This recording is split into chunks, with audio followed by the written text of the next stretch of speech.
ladies and gentlemen, in the blue corner, standing at a sleek 5'11", 245 pounds, the tumultuous tempest of technique, Thomas Lilly.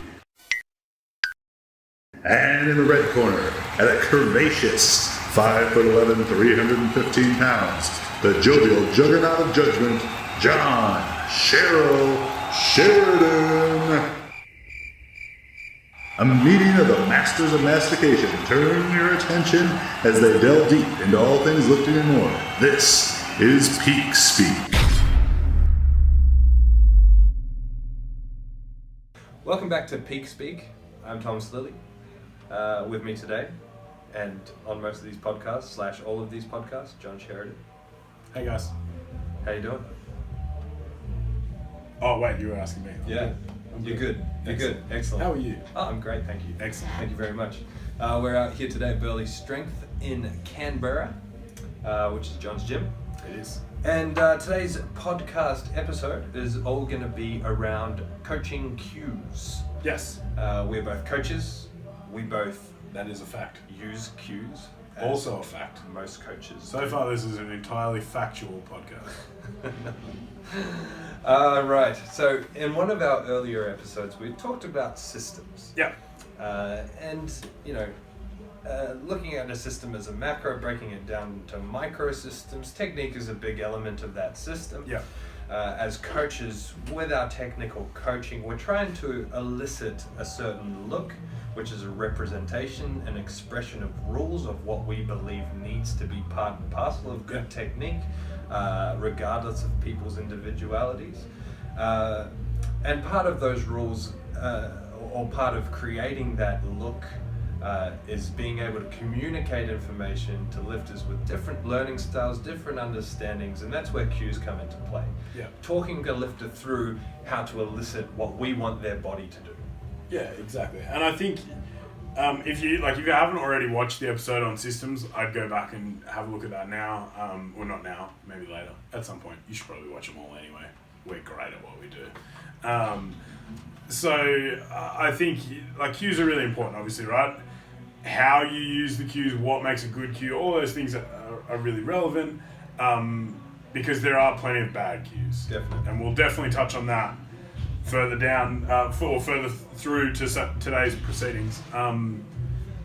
Initially, we want to talk about what makes a good cue, right? Now, I think there are several factors that go into making a good cue, and ultimately, as you touched on, everyone has a different learning style, and everyone has a different way of thinking, responds better to different types of cues, those sort of things. So I think it's important to look at types of cues. For one, I think the big sort of categories, I always put them into internal or external. Are you thinking about what your body's doing, or are you thinking about what you're doing to your surroundings, right? So bend the bar versus turn your lats on, those sort of things, right? Yes. Some people respond better to internal cues, some people respond better to external cues. Learning types is really important. Do you respond better to visual learning? Are you a better kinesthetic learner? Do you do better when I touch you and put you in the right positions? Those sort of things are really important. And then looking at what actually makes a good cue, right? What can you do to make it a good coaching cue? I think the biggest one, it has to be succinct, right? Having a lifter who thinks about, and this is why I always talk about a system, right? I always liken it to the idea of a checklist, right? In your checklist, you probably only want, from a technical lifting standpoint, I don't know what your thoughts are on this, but when I talk about cues and systems, I talk about the idea that for an individual lift, you probably only want 3 to 5 cues. Right? I think any more than that is too many, and each of those cues should really only be 1 or 2 words. Because if you have to think about an entire essay of coaching cues as you go up to squat, you're going to get confused. You're going to start to miss things are going to drop out of your system, and that's when your performance suffers.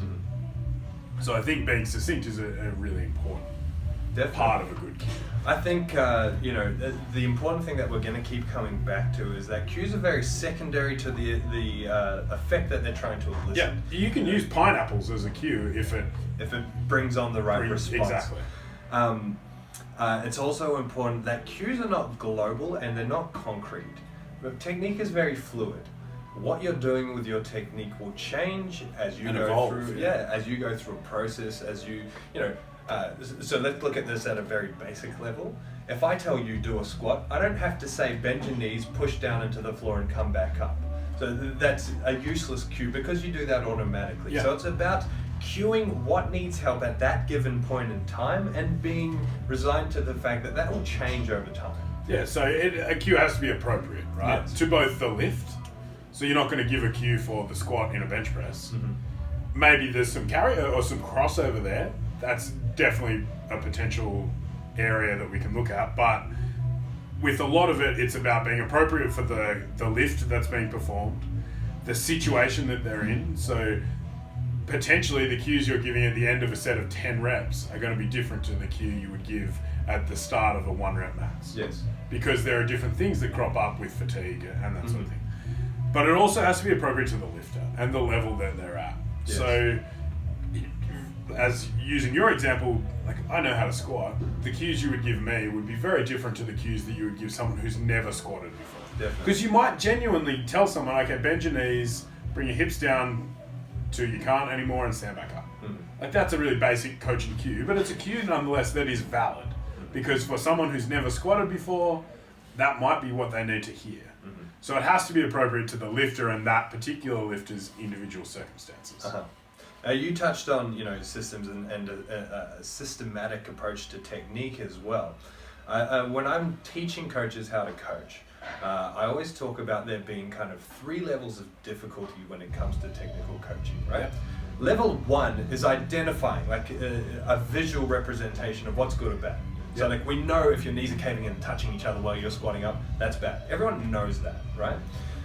The next level of understanding is, why is that actually happening?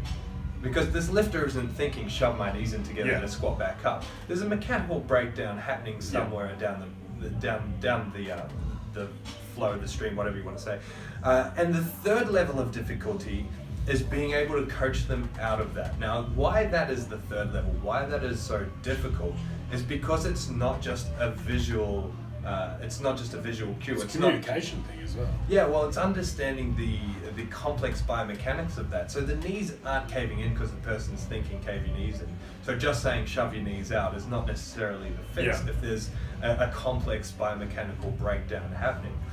So our job with cueing is not just to elicit a response to what we want to see visually, but it's what we want to see biomechanically. Which is how it appears is going to be secondary to that. I think, like on that process, it's also important to understand, like the end point, right? So I've recently been talking more about the idea that I don't remember who sort of came up with the idea, but people talk about there are 4 levels to mastering any skill, right? The first one is unconscious incompetence, so you just don't know what you're doing, and you don't know whether it's good or bad. You just don't know. The second one is conscious incompetence. So you know when you do it wrong. Now, I always say that if it feels sketchy, it's sketchy. Like your body's really good at telling you that. Not many people are very good at listening to that. So conscious incompetence, you know when you do it wrong.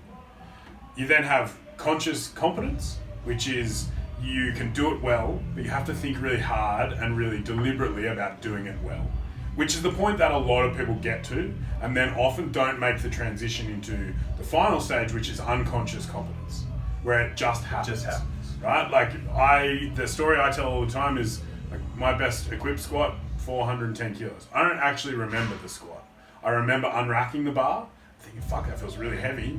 And then I remember about 2/3 of the way up becoming conscious again and being like, oh, I've got this. The rest of it just happened. Because at that point I had thousands of reps in that same pattern, with that same process, with the same execution, so that under stress, my body just let it happen. I think that's the ultimate goal, right? And a lot of people forget that, especially from a coaching perspective. They forget that the goal is autonomy, right? We want a lifter who doesn't need coaching cues. Yes, and I've heard you talk about the timing of cueing. like competition day versus training. Your training is the time to cue. Yeah. That is the time to practice cue. What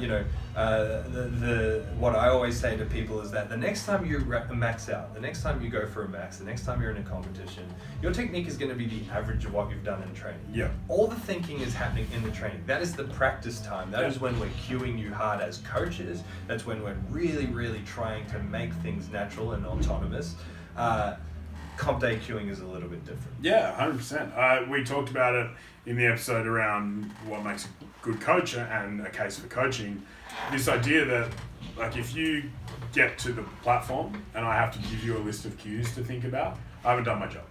My job in training is to be so on top of what you're doing that you don't need me on comp day. Mm-hmm. Apart from maybe, you've got this, or some piece of encouragement, right? Yeah. Because at that point, it's just reinforcing what's already happened. Yeah, and I mean that's the gold standard. The reality is that some lifters need that and want it. And there's nothing wrong with that. Yeah. But from my point of view, I'm always shooting for a lifter who doesn't need it. Yeah, exactly. We want to create the gold standard. Yeah, exactly. That's what we're working towards. It's kind of impossible perfection almost. So I think the thing with when to cue, understanding the purpose behind the cues is really important, right? You can say knees out all you want, like you said, but if you don't know how to get that response, like saying knees out on the way up from a squat, probably not going to be very effective because at that point it's too late. We've lost position there. Yeah, exactly, right? So I think understanding when in the lift to cue that is really important, not just when in a global aspect, like training versus competition. That's obviously important. But understanding where that fits into the timing within the lift and how each step in that process is really important and has its own place. And if you get that sequence wrong, then you're going to be in trouble. Mm-hmm.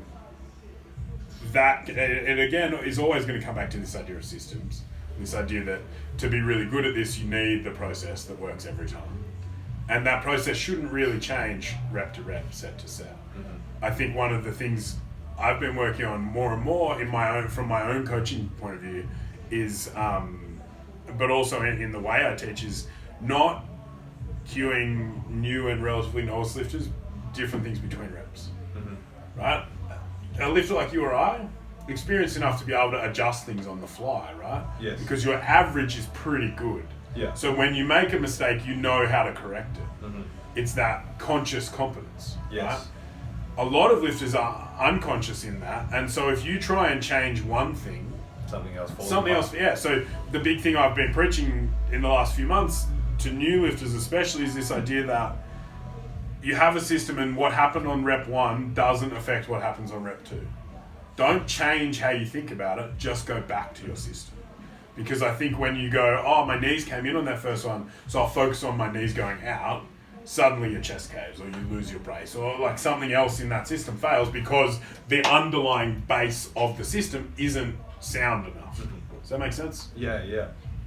And I mean, I think on that with newer lifters is that they try to think about everything at once. Yeah. With newer lifters, when I'm cueing them through, I try to set up more of a process where they take the time between reps. Yes. Where they can actually think about things individually. Yeah. And it's like, lock one thing in, that's done. Forget about it. Just keep squeezing it. Do this, do this. And like you said, keep it succinct. Just one or two real key things to focus on for that set, for that day, whatever. And nail it. And then we build on that. And then those initial cues become autonomous. Yeah. And then we add more cues. And exactly. And it's an ongoing process. It doesn't change. And I think in that, it's important to recognize that you have to be able to take the low-hanging fruit, right? If I have a lifter that comes in, or a person that comes in that's never really lifted before, and they squat with their feet dead straight and their knees touching, I'm probably not going to talk to them about bracing. Because at that point, how they brace is inhibited largely by the way they're standing. Right? So I'm going to fix their stance first. I'm going to pick the low-hanging fruit. I'm going to take that easy thing. Oh, we put your feet in a better position. We just open your knees up a little bit. Suddenly you can squat way deeper. Then we'll talk about bracing. Yeah. But it's understanding the level of priority for each thing, right?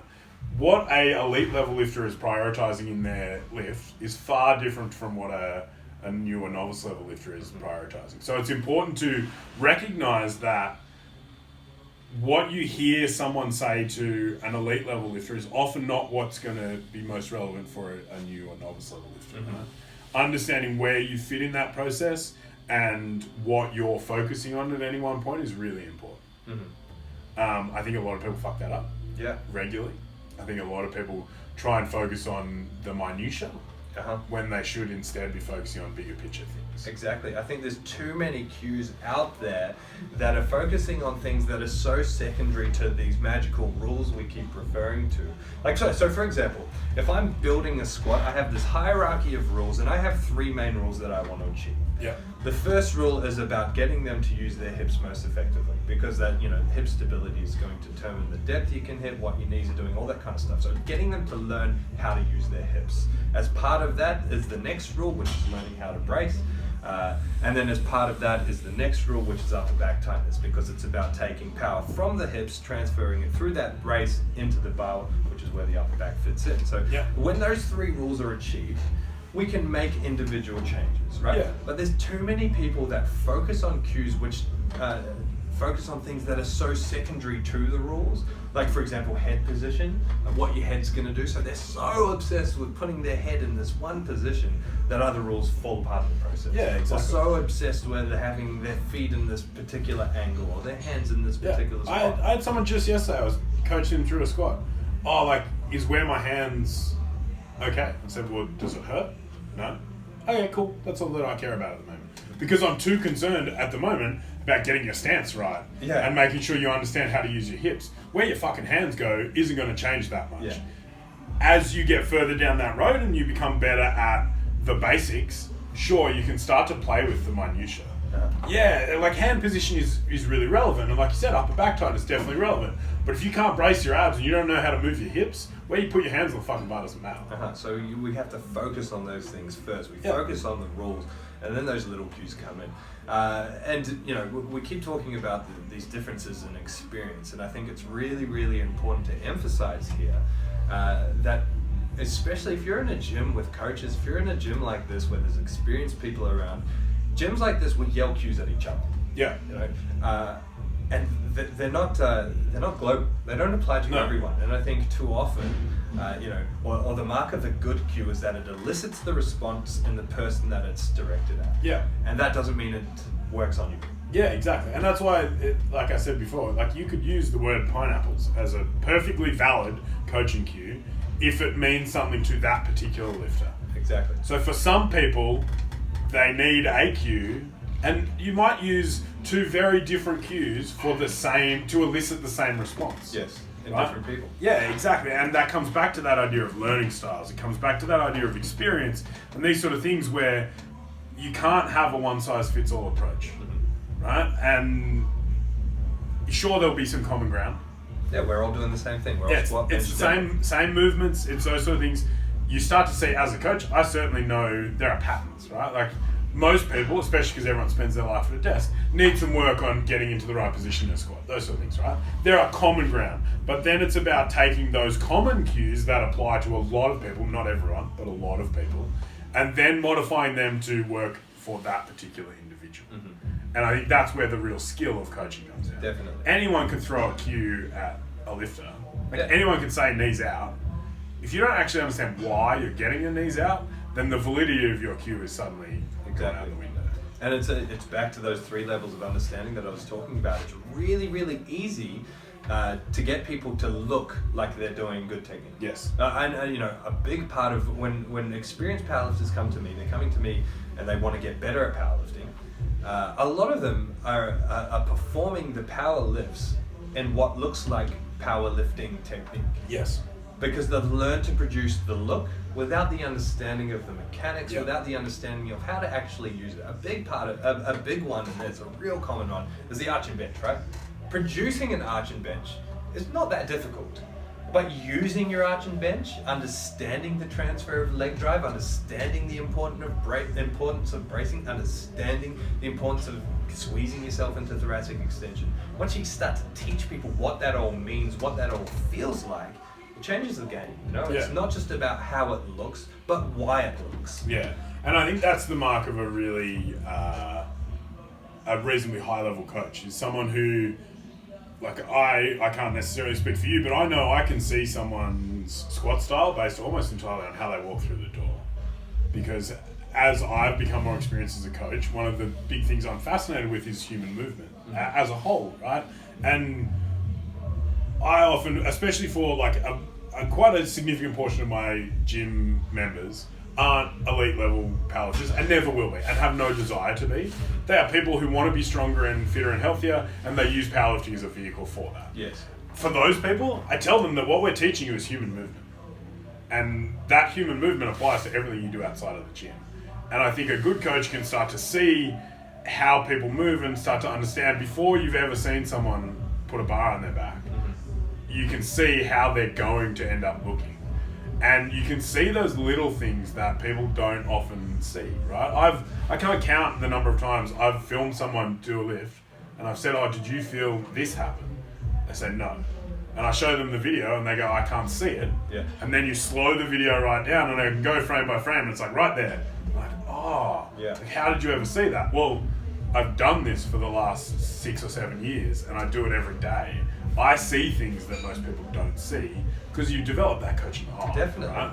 And one of the most rewarding things then as a coach is when they start to feel it, when they start to recognize it and become, what were you saying before, consciously competent. When they start, you're like, I'm, I now know when I'm doing it in the right position. Yeah, that's very rewarding as a coach. Oh yeah, without a doubt. On that movement subject, it's the same with inter-lift differences. You can watch someone squat and see certain weaknesses, see certain movement deficiencies, and you're like, I can with 99% accuracy say what your deadlift's going to look like. Yeah, exactly. I can tell you where your bench is going to fall apart based on that. I actually always start with the squat. When I have a new lifter, that's the first thing we go through, because a lot of the fundamental principles that I teach in the squat apply to everything else. But also, I'm actually using it as an assessment. Like, I can tell a lot about you as a person by how you squat. Whether I judge you on that or not, we know. Who knows? But what I'm doing in that is teaching you the principles, but also looking at what does your upper back do in the squat, because that's going to have some relevance to how you bench. What's your bracing like, because that's going to have some serious relevance to how you deadlift. How do your hips move, because again, that's going to have some relevance to how you deadlift. What are your limb proportions like? That's going to have some impact upon your ability to deadlift in different stances. So I think a really good coach from that perspective can take a cue in one area but actually apply it to different things. Yes, because it's an eliciting of feeling, and then the lifter learns how to understand that feeling, and you can give them tools to help them find that feeling in other areas. Yeah, exactly. And I think that's really at the heart of what a good cue does. Yeah. Because ultimately it's about what it feels like, right? And that's why most of the gyms, like the gyms that Thomas and I own, won't have many mirrors in them. I have no desire as a coach to look at myself in a fucking mirror all day. But also, and more importantly, I don't want a lifter to see it in a mirror. I want a lifter to be able to feel it. Yeah. Because in competition, from a pure powerlifting perspective, you're not going to have a mirror there. I mean, you could bring one, that'd be weird. But you're probably not going to have a mirror there. So it's not very effective as a tool for learning. You also, what you see in a mirror isn't what's happening.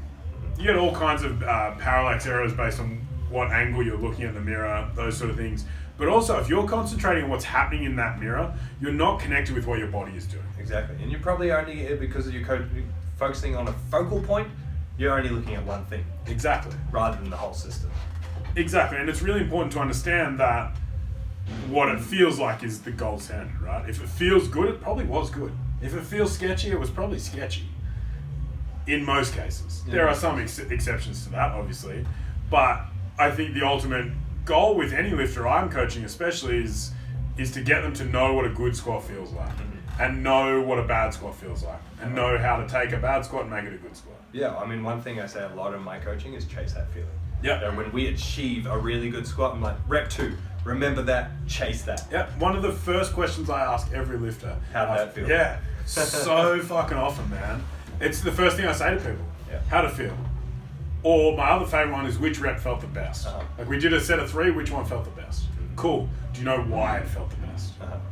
And the best feeling, it's important to define that it's not necessarily comfortable. No. Because We want to be uncomfortably tight in all of our lifting. It's about what feels. It's normally around efficiency. Yep. What felt strongest, shortest. Yep.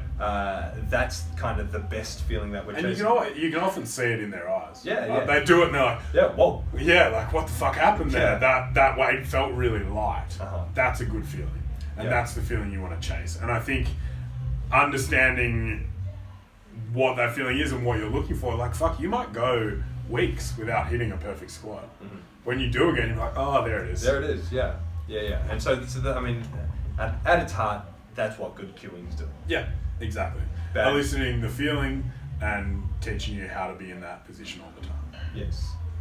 Bad cue. Bad cueing. Bad Man, cueing. there's such a... There are a lot of bad cues. Oh, so many bad cues. So the first thing I want to touch on, I've been kind of chomping at the bit about this because I'm very... Thomas has been talking about doing an episode on bad cueing since we recorded the first one of these episodes about 6 months ago. So yeah, cueing is something I'm quite passionate about. One thing I really dislike... Not just lining up for things, but... well, yeah, bad cueing is bad. I want to stand in lines. Yeah, exactly. One thing that really irks me is global benchmarks and cues that aim to achieve global benchmarks. So in English, what I mean by a global benchmark is a particular look or a particular thing that doesn't necessarily apply to everyone or doesn't apply to most people. So let me give you an example. One global benchmark is more upright on a squat is better. Right? What that says is most upright on the squat, torso perfectly straight up and down is best. Yeah. Which ignores the number one rule of squats, which is we want to be loading up the hips. Biomechanically, to load up the hips, we need hip extension. The hips have to travel back. Your torso needs to lean forward to maximize that. Yep. If you're trying to stay upright, you're doing one of two things. You either have your heels extremely elevated so your knees can travel directly forward, or you're arching your back as hard as you can, which is ignoring rule number 2, which is about power transfer from the hips to the bar, which is going to need a neutral braced spine. Yeah. Right? So immediately that global benchmark, an upright squat is good, all of a sudden becomes really negative for more than one reason. Yeah. And I think that's where cueing can go really, really wrong. Oh, yeah. It's this incomplete understanding. It's because it's not bad logic. No. Right? It's not necessarily. It's incomplete logic. It's Yeah. like, okay, well, chest up is a good thing. What chest up is a good thing is saying is not that we need to keep our chest up. It's saying that chest caving is Yeah. a bad thing. So I've always, one of the best ones with this was, for a while there was a bit of heated internet debate around the idea of knees out in a squat, right? And one of the things that was said by one of the proponents of the cue knees out was actually what they're trying to elicit with the cue knees out is knees not in. But knees out's easier to say, Yeah.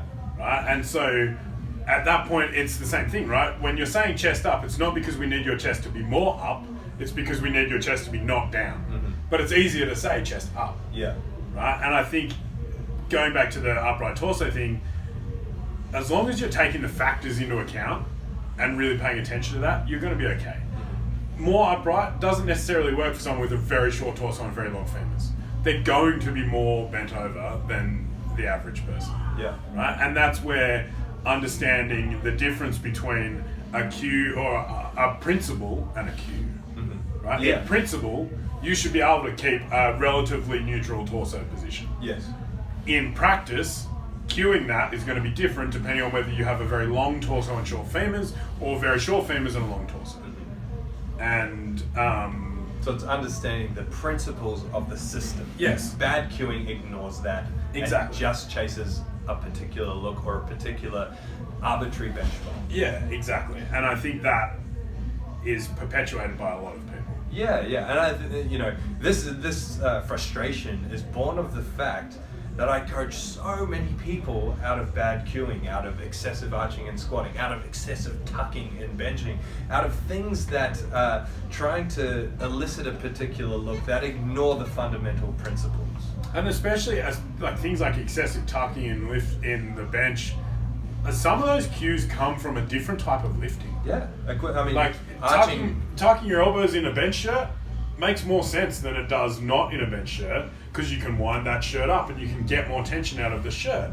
It's still not going to be excessive, but it's people applying cues from one aspect to another aspect where there isn't actually any crossover. Yeah, exactly.